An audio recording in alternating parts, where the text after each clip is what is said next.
नमस्कार, एस्ट्रो तक में आप सबका बहुत बहुत स्वागत है। मैं हूं प्रवीण मिश्र। गया में पिंडदान का क्यों सबसे ज़्यादा महत्व है, क्यों दुनिया भर से लोग गया पहुंचते हैं पिंडदान करने के लिए, क्यों पितृपक्ष में गया में सबसे ज़्यादा भीड़ लगती है, क्या है गया में पिंडदान करने का महत्व, ऐसा सवाल सबके मन में उठता होगा। वैसे तो आपने देखा होगा पितृपक्ष में लोग जो धार्मिक स्थान है वहाँ जाकर के अपने पितरों का तर्पण करते हैं, अपने पितरों के लिए श्राद्ध करते हैं। लेकिन गया का विशेष महत्व है, गया जाने का अपना महत्व है। दूर दूर से लोग गया पहुँचते हैं और अपने पितरों का तर्पण करते हैं। इसके पीछे कथा क्या है? इसके पीछे एक पौराणिक कथा है।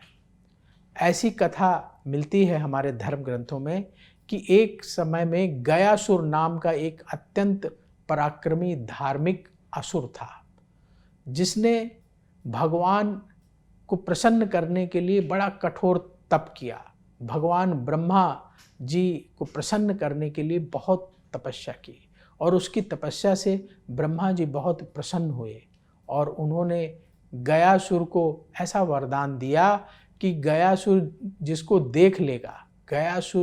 देख लेगा तो ऐसे लोग इतने पवित्र हो जाएंगे कि उनको सीधे स्वर्ग की प्राप्ति हो जाएगी। तो गयासुर को ये जो शक्ति मिली, ये जो वरदान मिला, इसके कारण जो है लोग स्वर्ग पहुंचने लगे।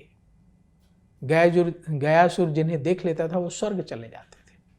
इससे स्वर्ग में अव्यवस्था होने लगी। देवता इस बात से बहुत चिंतित हुए, परेशान हुए और भगवान विष्णु की शरण में गए, उनसे निवेदन करने लगे। तब भगवान विष्णु ने गयासुर से कहा कि वो अपने शरीर को यज्ञ के लिए समर्पित कर दे। गयासुर क्योंकि बहुत धार्मिक था, भगवान का भक्त था, बिना देर किए भगवान विष्णु की आज्ञा को उन्होंने स्वीकार किया और अपने शरीर को यज्ञ के लिए प्रस्तुत कर दिया। तो गयासुर बहुत मायावी बड़ा राक्षस था। उसके शरीर के ऊपर यज्ञ हुआ।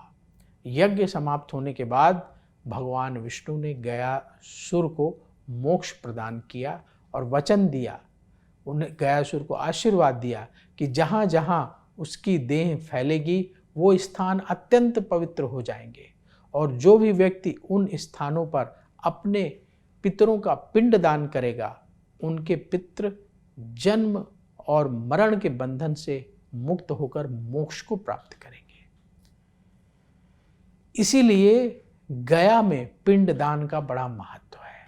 वहाँ गयासुर का जो शरीर है पत्थर बनकर फैला हुआ है, इसीलिए इस स्थान का नाम गया पड़ा। गयासुर के नाम से इस स्थान का नाम गया पड़ा और भगवान विष्णु का जो आशीर्वाद है वो फलित होता है। जो लोग वहाँ जाते हैं और अपने पितरों के निमित्त तर्पण करते हैं, उनके पितरों को मोक्ष की प्राप्ति होती है। इसलिए इस स्थान को बहुत पवित्र माना जाता है और यहाँ हर साल पितृपक्ष में लाखों की संख्या में श्रद्धालु देश के कोने कोने से, आजकल तो विदेशों से भी पिंडदान करने के लिए गया आते हैं और अपने पूर्वजों की आत्मा की शांति के लिए गया में पिंडदान करते हैं, तर्पण करते हैं। तो ये एक कथा है जिसके अनुसार अगर आपने गया जाकर के अपने पूर्वजों का पिंडदान कर दिया, उनके निमित्त श्राद्ध कर दिया, तो ऐसा माना जाता है कि कई पीढ़ियां जो है मुक्त हो जाती हैं, कई पीढ़ियों को मोक्ष मिल जाता है। और शास्त्रों में ऐसा वर्णन मिलता है कि जो लोग गया में जाकर के पिंडदान करते हैं अपने पूर्वजों का, तो जब उनकी मृत्यु होती है तो उन्हें भी मोक्ष प्राप्त होता है। इसीलिए गया की विशेष मान्यता है। गया में पिंडदान करने के लिए पितृपक्ष में दुनिया भर से लोग आते हैं। तो ये जो प्रसिद्ध कथा है ये कई हमारे धर्म ग्रंथों में मिलती है। इसी कथा को आधार मान करके आज भी गया में पिंडदान पारंपरिक तरीके से किया जाता है। वहाँ फल्गु नदी के तट पर जो है श्रद्धालु जाते हैं और अपने पूर्वजों के निमित्त पिंडदान करते हैं।